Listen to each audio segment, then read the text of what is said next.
You all are doing well. आज हम लोग सेक्शन 30 सीआरपीसी के बारे में बात करेंगे।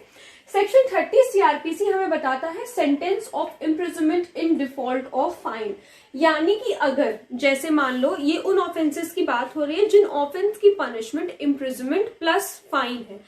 अब जो अक्यूज्ड है उसने इम्प्रिजनमेंट तो कंप्लीट कर ली, लेकिन जो है वो फाइन नहीं भरा, तो उस फाइन का जो उसने डिफॉल्ट किया है उसके लिए उसको कितनी इम्प्रिजनमेंट मिलेगी, कितनी जेल की सजा मिलेगी, ये बताया सेक्शन 30 सीआरपीसी में। देखो सेक्शन 30 सीआरपीसी को हम लोग सेक्शन 65 आईपीसी से लिंक करके पढ़ेंगे, तभी हमें सेक्शन 30 भी समझ में आएगा। हम लोग इसको किस सेक्शन से लिंक कर रहे हैं? Section 65 IPC. ठीक है, ध्यान से मेरी बात को समझिएगा, बहुत ही इंपॉर्टेंट चीज है ये। ठीक है, सेक्शन 30 और 31 बहुत इंपॉर्टेंट है। तो आइए देखते हैं सेक्शन 65 आईपीसी क्या कहता है। सेक्शन 65 आईपीसी हमें बताता है limit to imprisonment for non payment of fine when imprisonment and fine affordable. ठीक है, क्या लिमिट होगी इम्प्रिजनमेंट की? जब नॉन पेमेंट हुआ है फाइन का, यानी कि जब फाइन का पेमेंट नहीं हुआ है, जब कौन से ऑफेंसेस में, जब जहां पर इम्प्रिजनमेंट और फाइन दोनों अवॉर्डेबल थे। ठीक है, ये बताता है सेक्शन 65 आईपीसी। आइए पढ़ते हैं। The term for which the court directs the offender to be imprisonment in default of payment of a fine shall not exceed 1/4 of the imprisonment of the term of imprisonment which is maximum fixed for the offense if the offense be punishable with imprisonment as well as fine। देखो, जो उस offence की maximum punishment होगी उसका 1/4 दिया जाएगा अगर कोई अक्यूज्ड डिफॉल्ट करता है फाइन को भरने में। ठीक है, इसे हम लोग एक इलस्ट्रेशन से समझते हैं। ए कमिटेड थेफ्ट, ठीक है, उसने थेफ्ट कमिट किया। ठीक है, as trial is conducted before judicial magistrate of first class. A का ट्रायल चला judicial magistrate of first class के पास। ठीक है, magistrate award the punishment for 1 year and 1000 rupees fine. अब मजिस्ट्रेट ने क्या किया, 1 साल की पनिशमेंट दी उसको। उनको लगा कि इस मामले में, थेफ्ट के मामले में 1 साल की पनिशमेंट सफिशिएंट है। उन्होंने 1 साल की पनिशमेंट दी और 1000 रुपए का फाइन बोला। ठीक है, A makes default in payment of fine, लेकिन ए ने क्या किया, वो फाइन नहीं भरता। ठीक है, A can be punished for 1/4 of the maximum imprisonment provided for the offence of theft. तो अब जब ए ने डिफॉल्ट कर दिया फाइन में, तो यहां पर ए को पनिश किया जा सकता है 1/4 ऑफ द मैक्सिमम इम्प्रिजनमेंट। जो मैक्सिमम इम्प्रिजनमेंट प्रोवाइडेड है थेफ्ट के लिए, मैक्सिमम इम्प्रिजनमेंट हम लोग को थेफ्ट में मिलती है 3 साल की। ठीक है, तो जो 3 साल की सजा है उसका अगर हम लोग 1/4 करेंगे तो वो 9 months होगा, यानी कि उसको 9 महीने की सजा और काटनी पड़ेगी। देखो, ये उन केसेस में है जहां पर इम्प्रिजनमेंट और फाइन दोनों अवॉर्डेबल है। मैं बार बार इसलिए बोल रही हूँ ताकि याद कर लो इस बात को। सेक्शन 65 आईपीसी ये बताता है कि जहां पर इम्प्रिजनमेंट ऑफ और फाइन दोनों चीजें अवॉर्डेबल हैं, और अगर उसमें उन्होंने फाइन नहीं दिया, अक्यूज ने फाइन नहीं दिया, तो उसको क्या इम्प्रिजनमेंट दी जाएगी एक्स्ट्रा, वो बताया गया सेक्शन 65 आईपीसी में। अब इसमें क्या हुआ, उसको 1 साल की सजा और 1000 रुपए का फाइन ऑलरेडी हो गया था, जो हमने इलस्ट्रेशन में देखा। ठीक है, अब उसने डिफॉल्ट कर दिया फाइन के पेमेंट में, उसने फाइन नहीं भरा, उसने 1 साल की इम्प्रिजनमेंट तो काटी लेकिन उसने फाइन नहीं भरा। अब क्या होगा, यहाँ पर उसको 9 महीने की इम्प्रिजनमेंट और दे दी गई, क्योंकि थेफ्ट की जो पनिशमेंट है, मैक्सिमम पनिशमेंट है, वो 3 साल की है। उसका जैसा सेक्शन में लिखा है 1/4 कर देना, तो 9 महीने की। अब उसको 9 महीने की पनिशमेंट और काटनी पड़ेगी। समझ में आया? अब हम लोग बढ़ते हैं सेक्शन 30 सीआरपीसी की तरफ। ये बताता है sentences of imprisonment in default of fine, जैसा कि ये है। So the court of magistrate may award such term of imprisonment in default of fine as is authorized by law। जैसा authorized है लॉ की तरफ से, वो मैजिस्ट्रेट वो वाले सेंटेंस पनिशमेंट पास कर सकता है। ठीक है, इसका पहला पॉइंट है कि is not in excess of the powers of the magistrate under section 29। जो कुछ भी क्या बोलते हैं पनिशमेंट है, वो जो मतलब जो कुछ भी फाइन के डिफॉल्ट में जो कुछ भी पनिशमेंट दी जा रही है वो पनिशमेंट जो सेक्शन 29 में मजिस्ट्रेट की पावर दी हुई है उससे ज्यादा नहीं होनी चाहिए, ठीक है। पावर ऑफ मजिस्ट्रेट क्या है इसको भी एक बार रिकॉल कर लेते हैं। चीफ जुडिशियल मजिस्ट्रेट की पावर 7 साल की है, ये 7 साल का इम्प्रिजनमेंट दे सकता है। जुडिशियल मजिस्ट्रेट फर्स्ट क्लास की है, 3 साल का इम्प्रिजनमेंट दे सकता है। जुडिशियल मजिस्ट्रेट सेकंड क्लास के लिए 1 साल का इम्प्रिजनमेंट दे सकते हैं, ठीक है।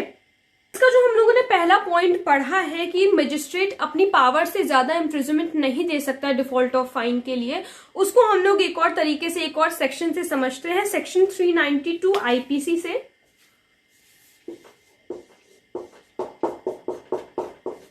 ठीक है, आप लोग आईपीसी की जब भी आप लोग सीआरपीसी पढ़ें तो प्लीज आईपीसी की भी बेयर एक्ट अपने पास रखें, क्योंकि सीआरपीसी और आईपीसी में बहुत सारे कनेक्शंस हैं जो सेक्शन हमें साथ में पढ़ने होते हैं, ठीक है। तभी हम लोगों को सारी चीजें समझ में आएंगी। तो ध्यान रखें कि जब भी सीआरपीसी की बेयर एक्ट ले, मतलब जब भी सीआरपीसी की बेयर एक्ट से पढ़ें तो हमेशा आईपीसी की बेयर एक्ट अपने पास रखें। चलिए, सेक्शन 392 आईपीसी कहता है when robbery is committed on the highway between sunset and sunrise, ठीक है। जब रॉबरी कमिट हुई है हाईवे पे बिटवीन सनसेट एंड सनराइज, ठीक है, triable by judicial magistrate first class, ये जो ऑफेंस है ये ट्रायबल है, जुडिशियल मजिस्ट्रेट यानी कि जुडिशियल मजिस्ट्रेट फर्स्ट क्लास इसको ट्राई कर रही है, ठीक है। लेकिन जो इस ऑफेंस की पनिशमेंट है वो मैक्सिमम है 14 साल की, ठीक है। इलस्ट्रेशन ये है, इसमें कहने की बात मैं आपको ये समझाना चाहती हूँ इस इलस्ट्रेशन से समझना कि एक committed robbery on highway between sunset and sunrise, ठीक है। The trial was conducted before judicial magistrate of first class, trial conduct किया, ट्रायल आपका चला उसको मजिस्ट्रेट के सामने, जुडिशियल मजिस्ट्रेट फर्स्ट क्लास के सामने कंडक्ट किया गया ट्रायल, ठीक है। And he passes the sentence of 3 years imprisonment and ₹10,000 fine. और जुडिशियल मजिस्ट्रेट फर्स्ट क्लास ने क्या किया, 3 साल की इम्प्रिजनमेंट दी और 10,000 रुपए का फाइन लगाया उसके ऊपर। Here A makes a default in payment of fine, लेकिन क्या करता है, ए डिफॉल्ट कर देता है फाइन के पेमेंट में, ठीक है। अब सेक्शन 65 में हमने पढ़ा है कि section 65 and clause B of section 30 CrPC 1/4 imprisonment if not fine not paid, की 1/4 इम्प्रिजनमेंट होगी जो भी मैक्सिमम पनिशमेंट है उसकी। अब देखो यहां जो रॉबरी कमिट हुई है इसकी पनिशमेंट हमने अभी ऊपर देखा 14 साल है, लेकिन यहां पर क्या लिखा है सेक्शन 65 आईपीसी में और क्लॉज बी में, इसी सेक्शन के क्लॉज बी में, सेक्शन 30 के क्लॉज बी में भी वही सेम चीज लिखी हुई है कि 1/4 इम्प्रिजनमेंट अवार्ड होगी अगर पेमेंट में डिफॉल्ट होता है, तो फाइन के पेमेंट में अगर डिफॉल्ट होता है। तो अगर हम लोग 14 साल का 1/4 करेंगे तो 3.5 साल निकल करके आएगा। लेकिन यहाँ जुडिशियल मजिस्ट्रेट फर्स्ट क्लास का सिर्फ 3 साल ही सजा दे सकता है, उनकी पावर क्या है कि वो सिर्फ 3 साल की ही सजा दे सकते हैं। तो यहां पर बात ये आती, क्या 3.5 साल वो सजा दे देंगे, अगर 1/4 है तो क्या 3.5 साल दे देंगे। आइए देखते हैं आगे, जो मैंने अभी आप लोगों को बताया maximum punishment which A has committed वो 14 साल की है, ठीक है। 1/4 ऑफ 14 years 3.5 years, पहले उसको 3 साल की पनिशमेंट उसको मिल चुकी है, ठीक है, 3 साल की पनिशमेंट उसको दे चुके हैं, ठीक है। अब यहाँ पर क्या है, ये फाइन की पनिशमेंट की बात हो रही है सॉरी, ये फाइन की पनिशमेंट की बात हो रही है कि फाइन अगर नहीं दिया तो 3.5 साल निकल करके आ रहा है भाई, 14 साल का 1/4। अब बात करो, जुडिशियल मजिस्ट्रेट फर्स्ट क्लास की पावर है 3 साल के इम्प्रिजनमेंट, ठीक है, 3 साल की इम्प्रिजनमेंट वो दे सकते हैं। अब जो निकल करके आ रही है वो 3.5 साल निकल करके आ रही है, but maximum 3 years imprisonment can be awarded. तो यहाँ पर सिर्फ वही उसी बात को ध्यान में रखा जाएगा जो कि हमें सेक्शन 30 में जो क्लॉज ए है उसमें बताया गया है कि is not in excess of the powers of the magistrate under section 29। अगर पावर जितनी है उतनी ही पनिशमेंट मजिस्ट्रेट दे सकता है। जो सेक्शन 29 में हमने पावर पढ़ी है, जितनी उसकी पावर है वो उतना ही दे सकता है। फर्स्ट क्लास मजिस्ट्रेट की पावर है कि वो 3 साल की इम्प्रिजनमेंट दे सकता है, तो यहां पर केवल वो फाइन के डिफॉल्ट में भी 3 साल की इम्प्रिजनमेंट देगा, ठीक है। तो ये हो गया हमारा क्लॉज ए। आई होप आप लोगों को क्लॉज ए अच्छे से समझ में आ गया होगा। अब देखो इसमें क्लॉज बी में भी वही 1/4 वाली बात, पूरी वही चीज लिखी हुई है कि जब कोई भी अक्यूज कोई भी व्यक्ति जो कि क्रिमिनल है, अगर उसने नहीं किया है, अगर उसने पेमेंट नहीं किया है फाइन का, तो उसको 1/4 इम्प्रिजनमेंट मिलेगी, जो भी मैक्सिमम पनिशमेंट है। ठीक है, अब बात करते हैं इसकी सबसेक्शन 2 की, यानी कि सेक्शन 30 सबसेक्शन 2 की। The imprisonment awarded under this section may be in addition to a substantive sentence of imprisonment for the maximum term awardable by magistrate under section 29। ये जो डिफॉल्ट की पेमेंट की जो फाइन की जो पनिशमेंट होती है, ठीक है, ये इसकी जो पनिशमेंट है ये एडिशन में होगी। यानी कि जैसे हम लोगों ने देखा था उस वक्त मजिस्ट्रेट ने 1 साल की पनिशमेंट दी थी थेफ्ट के लिए, ठीक है, फिर उसको 9 महीने की पनिशमेंट और दी जाती है। क्यों दी जाती है? क्योंकि उसने डिफॉल्ट किया था पेमेंट में, ठीक है, पेमेंट फाइन में, मतलब डिफॉल्ट किया था। तो 1 साल प्लस 9 महीने, ठीक है, 1 ईयर, अच्छा इसको ऐसे नहीं लिखते हैं, 1 साल 1 ईयर 9 मंथ्स की पनिशमेंट उसकी टोटल हो गई। तो यही लिखा है कि वो इन एडिशन में होनी चाहिए, ऐसे अलग अलग नहीं होनी चाहिए, इन एडिशन में होनी चाहिए। ठीक है, तो आई होप आप लोगों को ये वाला सेक्शन समझ में आ गया होगा। इंपॉर्टेंट सेक्शन है।